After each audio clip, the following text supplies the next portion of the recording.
Welcome back, ladies and gentlemen, to part 2 of Let's Play Europa Universalis IV, Cradle of Civilization as the Mamluks. In the last part, fucking hell, what am I going without? We set up the campaign and we started our expansion into the Middle East, further into the Middle East, shall we say. And we also set out our campaign goals for the short term, which is to take over this region, this portion here, not including here, mostly just over here. Because that's what I'm interested in doing right now, and that's the best way to kind of stem any aggression from the Ottomans while also growing in a decent amount of power and having vassals and whatnot. Anyway, Moorish refugees. In the name of Allah, the most gracious, the most merciful, Granada has fallen to the infidels. The last jewel of the Al-Andalus, a beacon of learning, is now at Castilian hands.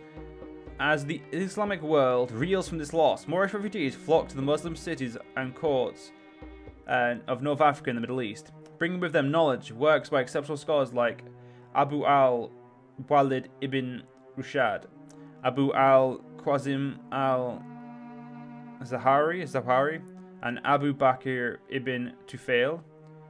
Inviting these refugees to Mamluks might provide an enormous boost into our own efforts in the field of science and culture. Yes, please. Definitely something I would like. It's definitely one of the better things you can get. Now, our armies are going to move down here because we can't.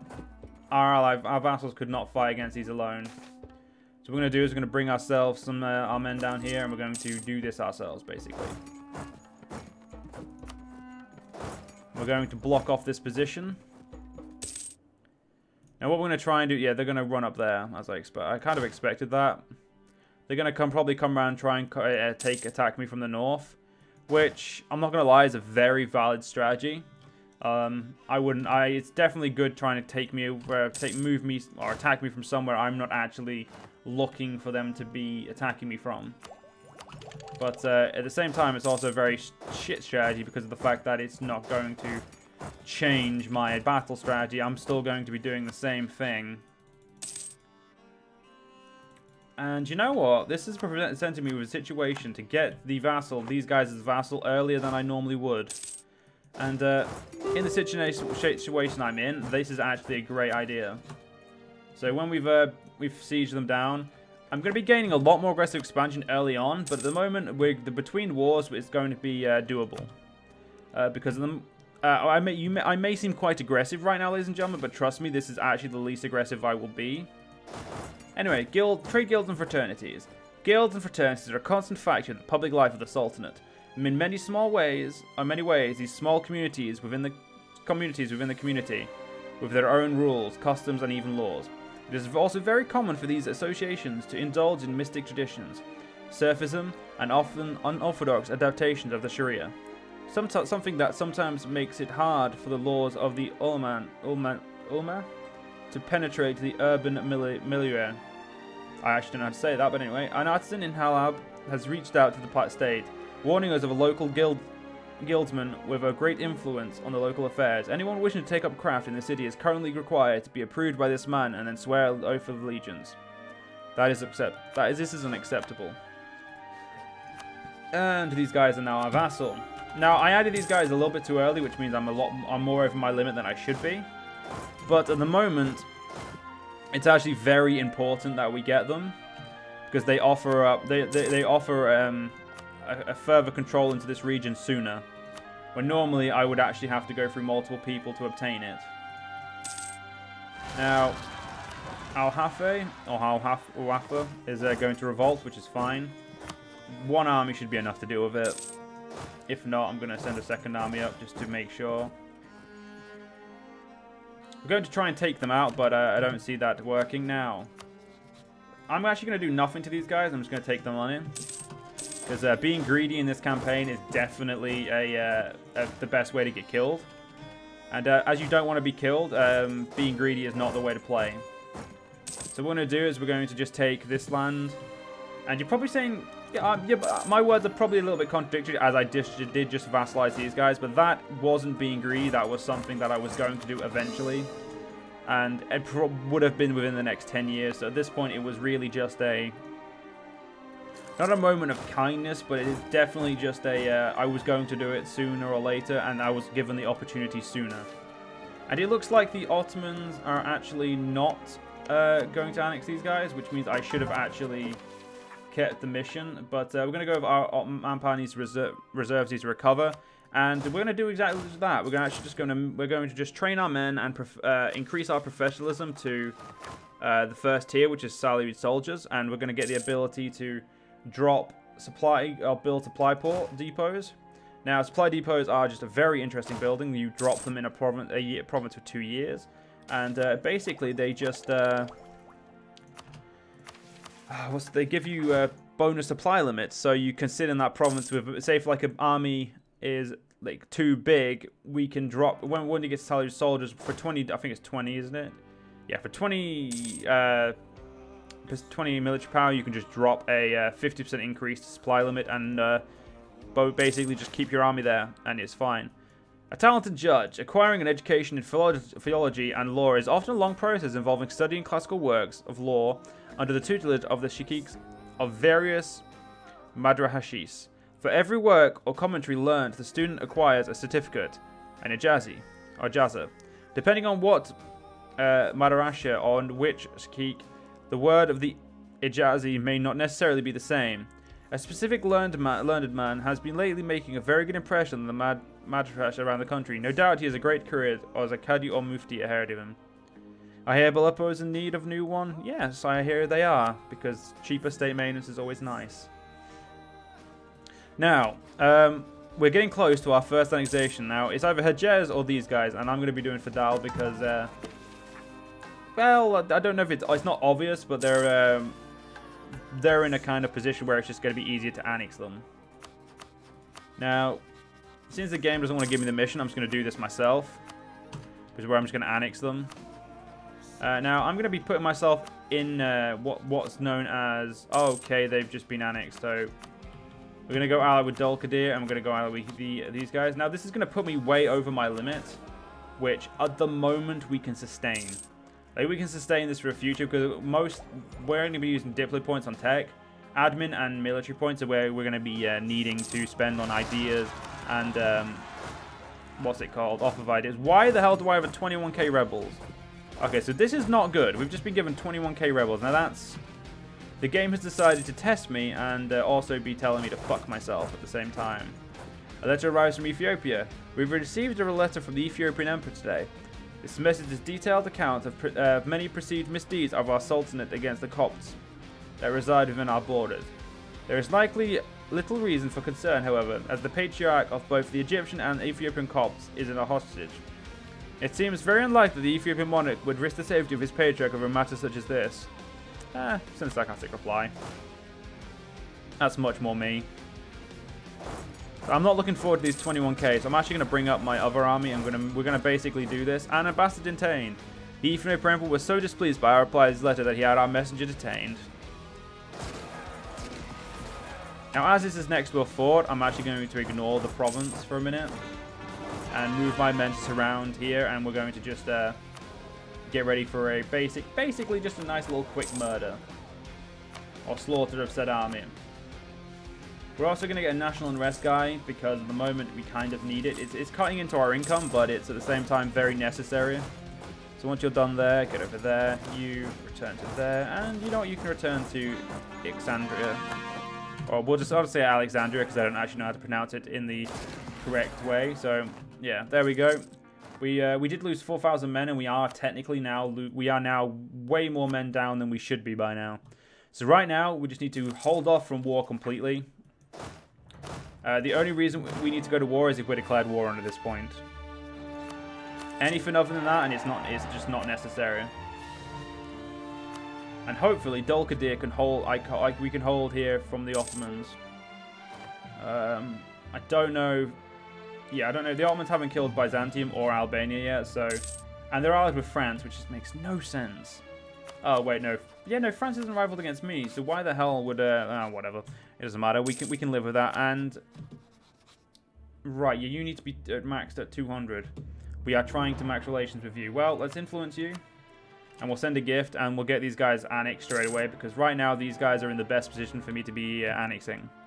Hejaz is split from my land, so I don't really want to personally annex them just yet. And merchant fractures. Every so often, merchants of different ideas in regards to trade will clash with small factions supporting either cause or emerge, causing ruptures. I will take the mercantilism, because right now, mercantilism is going to be our best friend.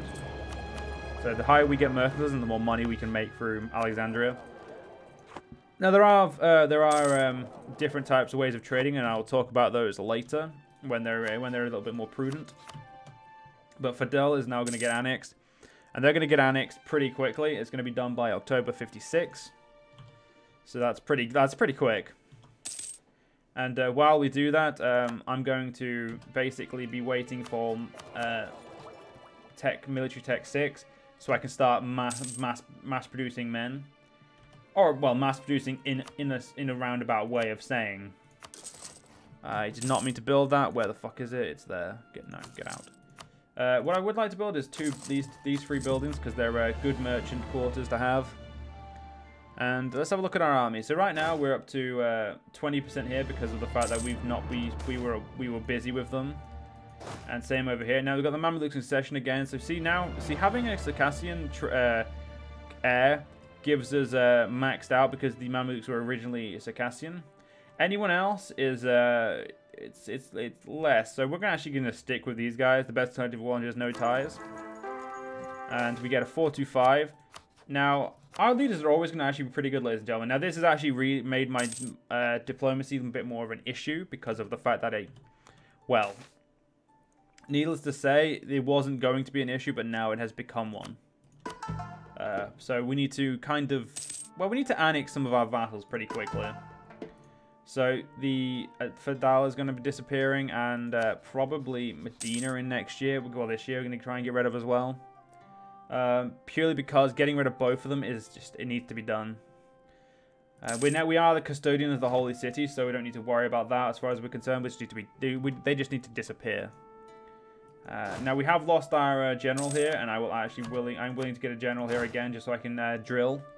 Because right now, the more we drill, the closer we get to salaried soldiers, which just makes our life a little bit better. And yeah, mercenaries and cost and availability does decrease, but everything else increases because we're making our men more professional, which is exactly what we were going for. You go there. Now, what would I like to do? I mean, that's a very good question. What would I like to do? And the Emperor has already enacted his first reform, the call for Reichsreform. And the Renaissance is here. The Renaissance shouldn't be too big of an issue. The Ottomans has been a lot more easternly focused this game than they were in my last game, which is kind of concerning. But at the same time, I think with the way that we are right now, we could do something. We could stop them. Although they have Janissaries and they have got various buffs from the most recent DLC, Cradle of Civilization, so we do have to be wary. But I don't see us having too many problems. But we're about to get Fidel, which is great. So once they're annexed, we'll not do anything, but I will be taking their men and giving them to you, so I can make you a... You don't need the infantry, you just need the cavalry, so... And okay, you know what? We're gonna give them to we're gonna make my 20Ks already.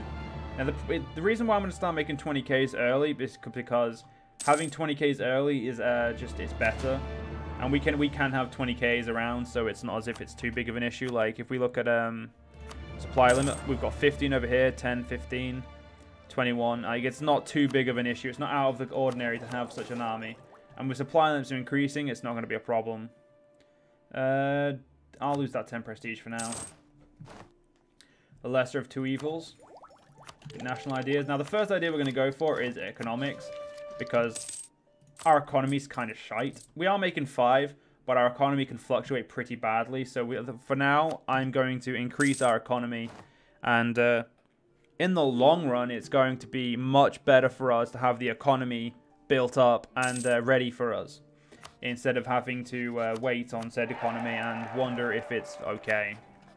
Now, Medina, I would like to annex you right about now. So if we're just going to give you that 25 ducats, and we'll get you ready to be annexed. Now, the reason I'm annexing them straight away is because I just want to, the longer we wait, it's not really like it's a bigger issue. It's just that it's better to have them gone. Hassa, we're going to actually start preparing the spy network so we can get ready to take them. Because they're a very important plan. Or part of the plan. They're the one who gets us close and gets us ready to take out Hormuz. Who will actually have to be a half beat, half annex, half vassalize. You know what you need in general. So we've got a 5 fire general on someone who doesn't really... Well, we don't have any fire. And right now, the one thing I must admit I don't like about this new DLC is that now my vassals are so complacent that they don't actually help. They just completely drill. They ignore you, and they only when you're at war will they help you or like pay attention to the fact that you need their assistance. Which is something I think is very, it's very annoying, because sometimes the vassal can be the one thing you need. And the world, you know, we're going to get this event multiple times, I'm just going to ignore it for now. That event will pop up quite a few times, ladies and gentlemen, so it's not as if I'm not pushing out of the way because I want to, I'm pushing out of the way because we don't need it, it's better off. And look at that, we've lost another 10,000 men. Urban planning of Cairo. Sultan, what his name was known to be very concerned about the urban planning, particularly in Cairo. In 1457, the Sultan gave the order to construct 2 new public baths and a large communal residence in the Bayan al-Qusayrin district. During that time, he decided to widen the road that originated out of it, the main thoroughfare of Cairo, known as the Kabasa, or Kasaba. This demolished several older structures, but in the end, traffic was much quicker and, according to important historians, greatly beneficial to the general public. Now, I'm actually getting quite unlucky with my rolls, ladies and gentlemen, and how much manpower we're losing. So, something I'm not quite fond of is the manpower we're losing right now. So, we're going to have to suck that up, and we're just going to have to keep training away. Because the second we get to here, we can start regaining manpower when we're disbanding. Now, I don't expect to get there for a long time, ladies and gentlemen. I'm not going to lie. It's going to be a while. But when we get there, it's going to be... I haven't actually got there myself, but it's going to be lovely. Because if you need manpower and you don't need an army, you can just disband it and you have manpower. It's like, it fixes the problem. That is just... It's very good. Now, I'm going to aim for forming Arabia. In this Let's Play, which is going to be kind of a pain, but at the same time, definitely going to be quite fun. And holy crap, Hassa has been completely attacked by Musa Hassaha. So, yeah, these guys are going to be our... hopefully they take over, it means I can then take them out. Now we've got standardized pikes, which means we now have Muslim dual infantry, who are very, pretty good. Well, very good, pretty good, whatever, same thing. Now, we are going to push economic ideas soon. We're down to 5,000 manpower at 31,000. Eventually, our manpower will hit the ceiling, and it will stay at the ceiling top. That's something I can promise due to the way that I know I know what I'm doing. Now, it'll take 10 years to annex the Medina and take one of our things. So right now, I'm actually just going to hold off because it's not worthwhile. The new madrasa.